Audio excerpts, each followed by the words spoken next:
Welcome to the show. It is the ISO Show coming to you live from Harlem, New York, as we usually do. Today is Monday, March 31st. We're going to get into some NBA basketball as we like to do around here. First, I want to say thank you for liking, subscribing, watching, viewing, commenting, all of that stuff. We appreciate the support here at the Fly Degenerates conglomerate. And shout out to Christopher Smith, NYC, who commented on the last ISO show, "Stop trying to make Bodega Cat a thing. A bodega is a small, dirty grocery store." Well, Christopher Smith, NYC, thank you for the comment, and thank you. I will take that under advisement. I apologize for offending you by putting Bodega Cat in the title of the video. I'm not trying to make Bodega Cat a thing, and if there's anyone who is familiar with what a bodega is, it is yours truly. As we said, we're coming to you live from Harlem, New York. Plenty of bodegas here. But thank you again for your comment, and I apologize for hurting your feelings with the title of the video. I will promise to do better next time. But let's get into the basketball. The weekend got kicked off pretty much with a big game, following up a LeBron buzzer beater tip-in versus the Pacers. The Lakers went into Chicago for a rematch against the Chicago Bulls, who they played in Los Angeles about a week before and had a surprising beatdown from the Chicago Bulls. So I figured Lakers are going to look to avenge that loss and put a little wager on it. And, well, let's see how it turned out. 12 seconds left. Bulls have to hurry. Get it into Vucevic. Quick pass to Williams. Big shot for three. Good. 2-point game. 9.8 left. Oh, loose ball. Giddy. The steal. Right for the lead. Yeah! Big time players make big time plays. Kobe, White, Sub-Zero. Bang, bang, bang. What a wild sequence. And the Cardiac Bulls have done it again.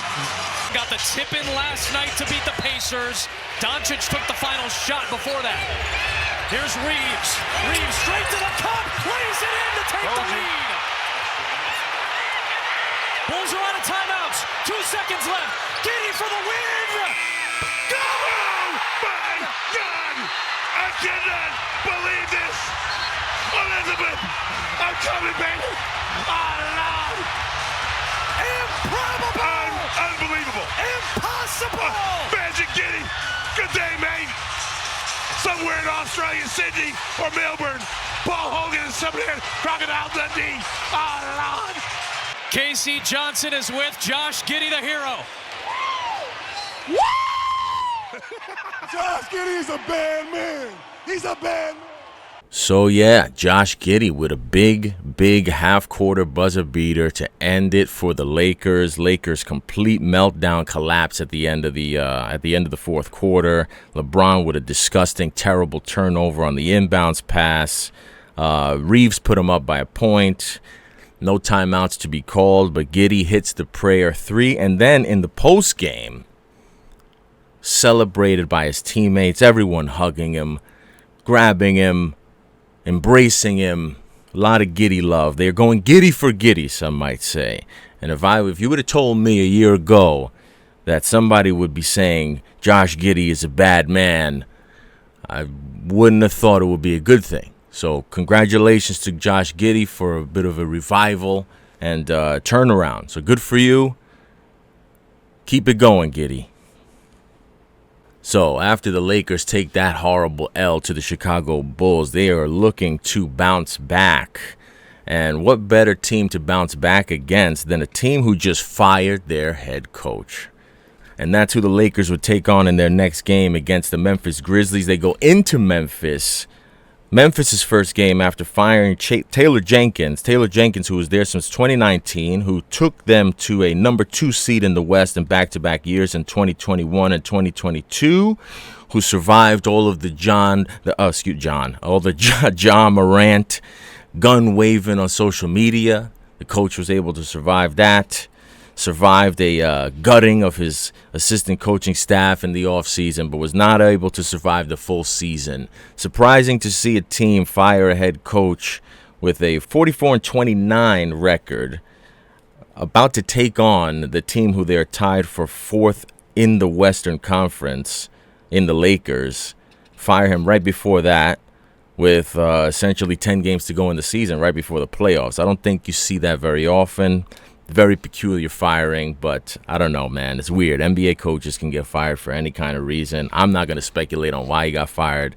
It seemed like there was a little bit of writing on the wall there, based off of how the offseason went and just based off of some of the things that I'm hearing coming out of people in Memphis and Memphis radio shows, podcasts, etc. Seems like this was kind of writing on the wall, but I think everyone was surprised by the timing, if nothing else. And timing is not good because you don't typically try to fire a coach and have the assistant coach, whoever the interim coach is, have a nice soft landing spot. So you usually get fired before a gimme game against a team like maybe the Jazz or the Raptors. But no, they had the Lakers coming into town, and that didn't exactly go great for the Memphis Grizzlies.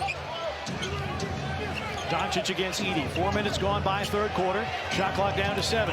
Doncic drives, draws a foul, and hits. It's a hard switch to put Zach Edey on Luka Doncic just because he's shifty with the basketball. Zach Edey, you see, has to respect the three-point shot and then just at all times on the floor. Vincent with 15 off the bench for the Lakers in the first half. A Doncic three is in. 15 threes for the Lakers. Bain spins away from Vincent, faces up, fills it up. If they're able to come up with the stop, but you do want to go quickly on the offensive end. Lakers have a foul to give. Reeves floats, hits, and is fouled. And Luka Doncic indicating to the Grizzlies bench that the game is over. So Lakers get a bounce-back win. They secure the fourth spot in the Western Conference for now, and Memphis falls to fifth. Memphis, don't know what kind of changes they're expecting to see for these last couple of weeks leading into the playoffs. I guess they just felt like they didn't have enough to compete and maybe trying to get a spark. I don't know. I know that this guy, the first coach from Finland in history who they brought in the offseason, I think maybe they want to give him the reins. They feel like he has some innovative offensive basketball ideas that maybe Taylor Jenkins was getting in the way. I don't know, but the Memphis Grizzlies might be finished in more ways than one, if you know what I'm saying. But moving on from the Grizzlies to Sunday night, it was an interesting night on Sunday night. We had a couple of spicy interactions. One of the most spicy interactions, if you haven't already heard, the brawl between the new Bad Boy Pistons 2025, getting into scraps with everybody, led by Beef Stew, who we talked about on the ISO show a couple weeks ago. But they got a lot of scrappers on that team. No Cade Cunningham, but yet the Pistons were still up, I think, about 10 points when the brawl took place. Good high school player. Good fake. Reed turned the corner and is fouled by Holland. Man, oh, come on now. Stevens, big time brawl now in the front row. Gotta stay. It's going to take a lot to break this up. You gotta stay out of the crowd. This is not good. This has been building on the last handful of possessions.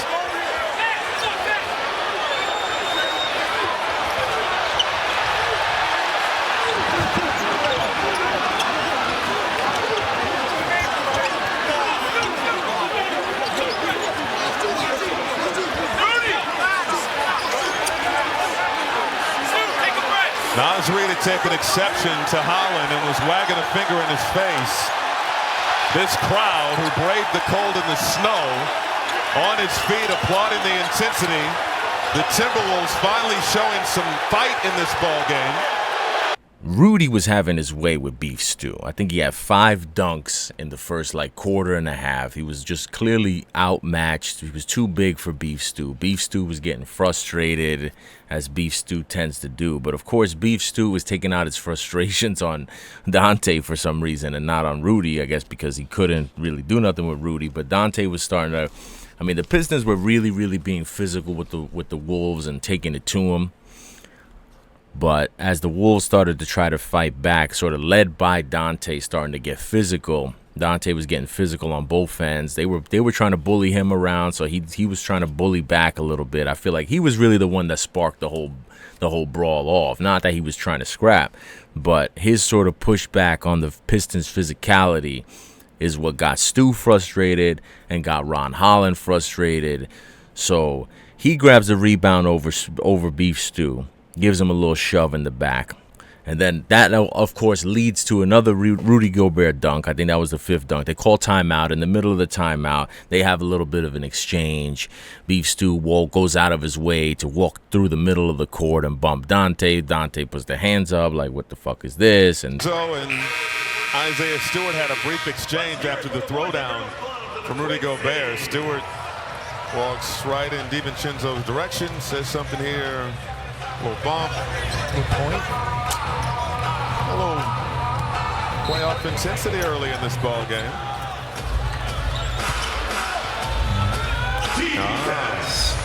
That might have been it. That's nothing right there.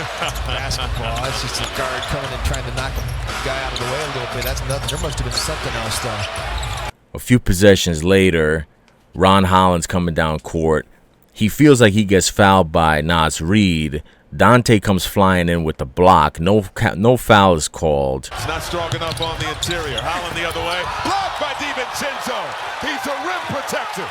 Coming back down the court, Beef Stew gets left alone right there in the paint. Can't finish. Tries to get his own rebound. Can't score. Minnesota getting some energy here. Dante loves all the smoke, and he is ready to bring it. That block was tremendous. Stewart push shot, no. Tipped up and secured by Gobert. So he's just getting more and more frustrated. Dante comes down on the other end, has an offensive foul against Fontecchio. Beef Stew does his little Beef Stew things where he's grabbing the ball and he shoves Dante on the way out of the play. He's always looking to shove somebody and then walk away from the shove, just like he did with Steph a couple of weeks back when he was on the bench. But you know, that's what Isaiah Stewart is all about, apparently. He gets called for the tech.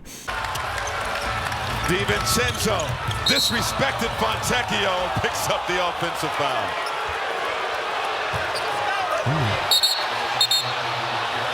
And now, again, a shoving match once again, Stewart. And then on the next time down court, Naz Reid is getting physical with Ron Holland. Ron Holland ends up on the floor, and then Holland ends up scoring. I love the physicality and the intensity in this ball game. For sure. But got to keep it under control. Holland on the drive, man, got away with an extra step, put it in. And then on the way back down court, Holland fouls Naz Reid back, and then Naz Reid wags the Mutombo finger in his face, and he's like, oh. Good high school player. Good fake. Reid turned the corner and is fouled by Holland. Man, oh, come on now. And then next thing you know, they're spilling into the crowd, and a little kid ends up getting a Naz Reid jersey from A-Rod, because A-Rod is everywhere. For the Detroit Pistons.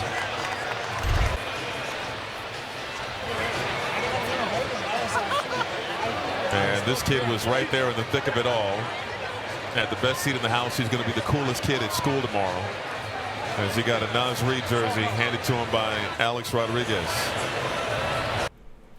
And how about Dante DiVincenzo, man?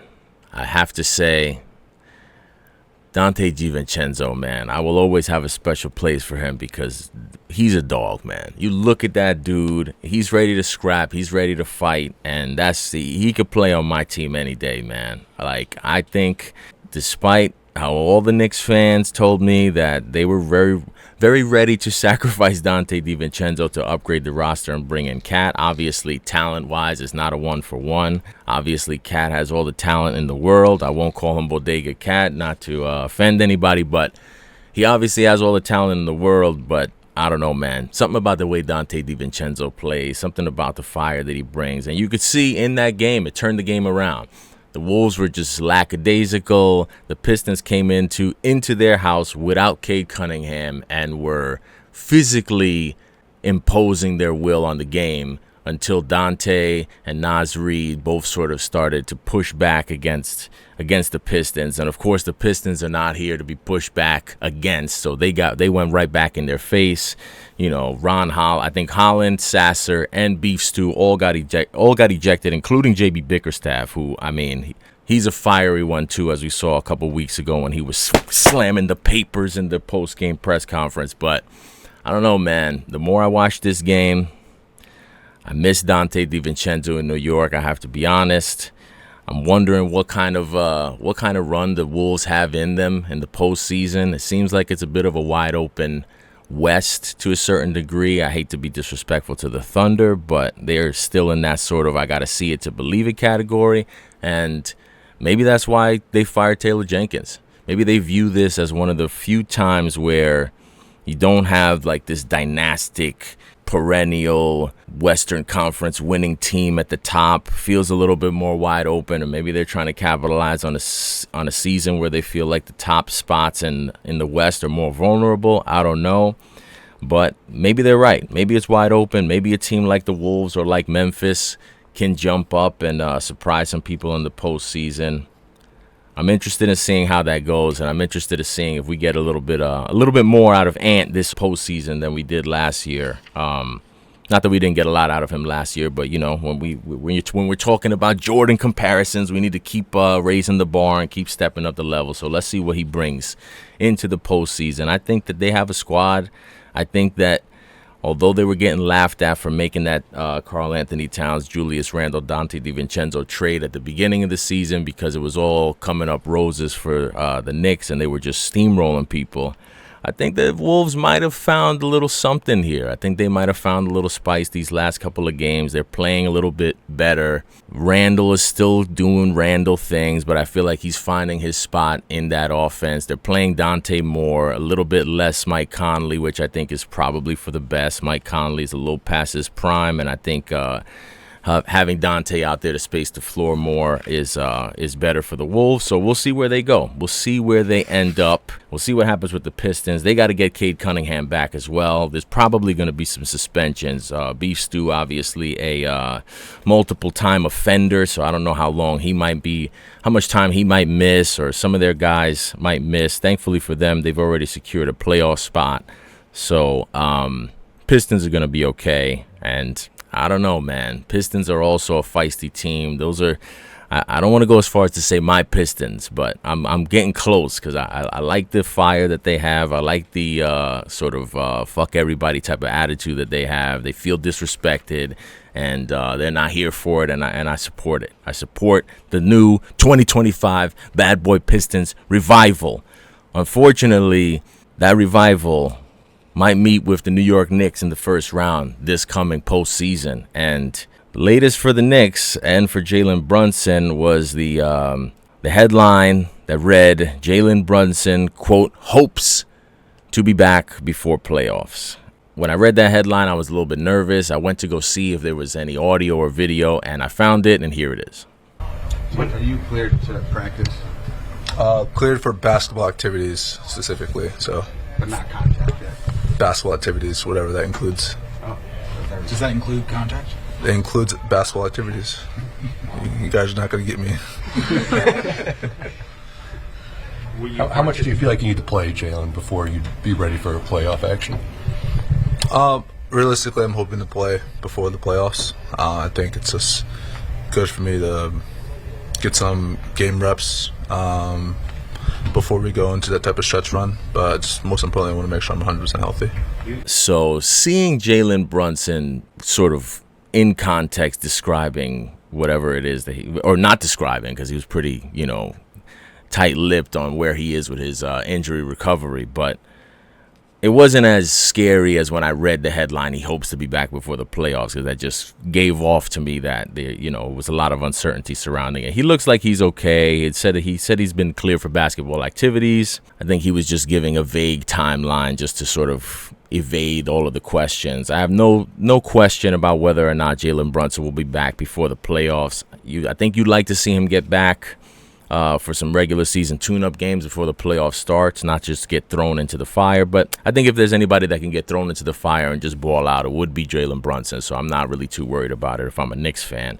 I'd be more worried about what's going on with Detroit, because Detroit, they look like they're a team on a mission. They look like they have nothing to lose. They go into a series with the Knicks as a 6 seed. That is as house money could be, coming off of a year where they were the only headlines they made last year was for breaking the all-time losing streak record, and now they could find themselves in a first round series against the playoffs. Total house money, and I think that they could be dangerous, man. Cade Cunningham is no joke. He's on a mission. They play physical ball. They're not going to be scared. They're not going to be intimidated. I mean, I still feel, I said a couple weeks ago that I don't think that the Knicks really have too much to worry about in the first round matchup with the Pistons. They should take care of them in maybe 4 or 5 games. I still feel like they should win the series, but maybe 4 or 5 games is not giving the Pistons enough credit, man. I don't know. I would be a little bit nervous just because of the way that they've been looking, and you want to have more cohesiveness going in. So that's why, again, I say you want to get Jalen Brunson back before the playoffs start. But we shall see what happens. I think it'll be a good throwback type of series. I would like to see, so I can already see sort of like the pregame where they're showing old school Pistons, bad boy Pistons footage, and then the old school Knicks footage of the Oakleys and the Masons and like that type of basketball, bringing back 90s style basketball. I mean, I don't want to bring back 90s style basketball too much. I'm not one of these old school heads that thinks that everybody should be, no blood, no foul. That's not exactly entertaining for me to watch personally, but I do like a little spiciness, a little animosity between teams.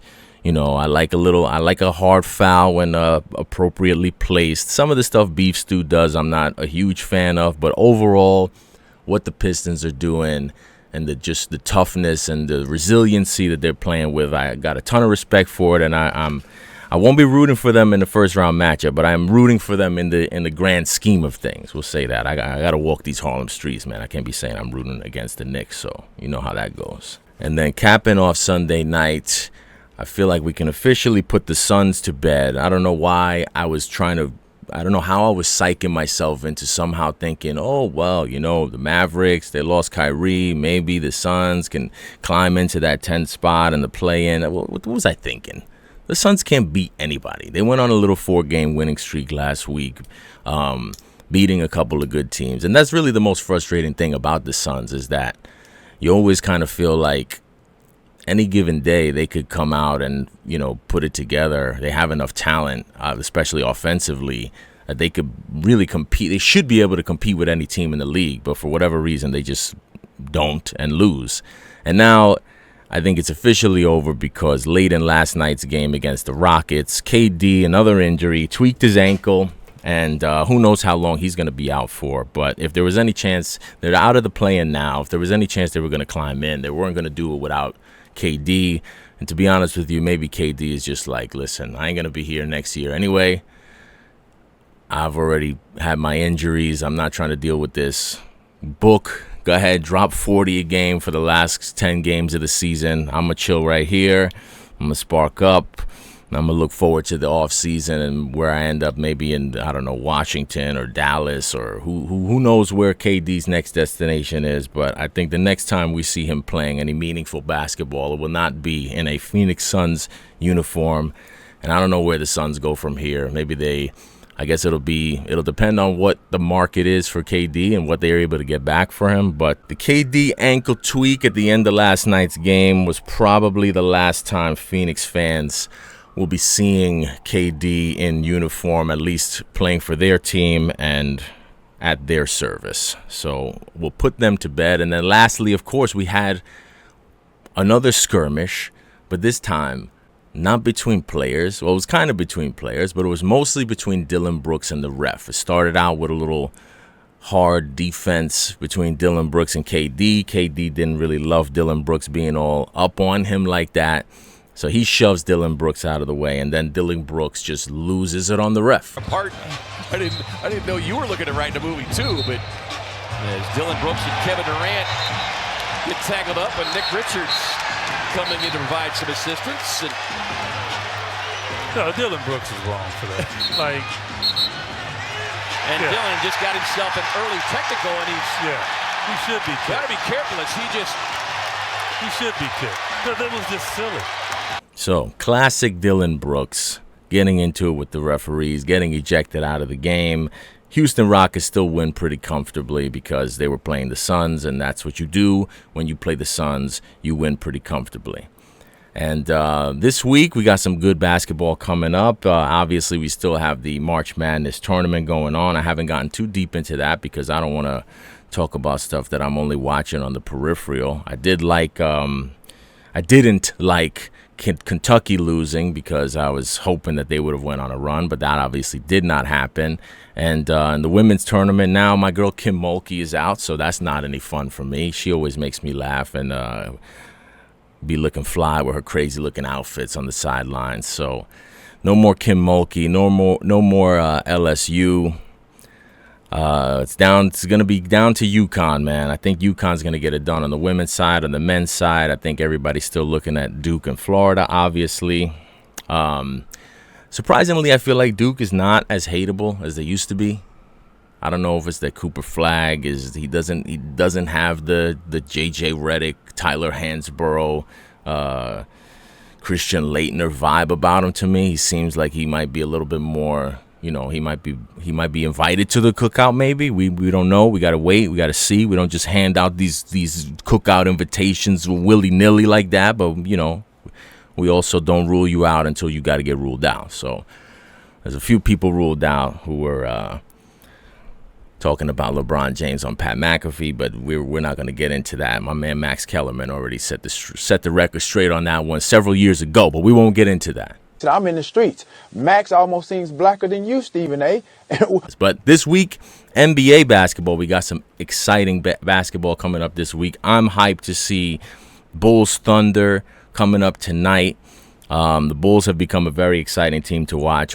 Even without buzzer-beating miracle endings to games, the Bulls have just been playing real fun basketball, high-paced.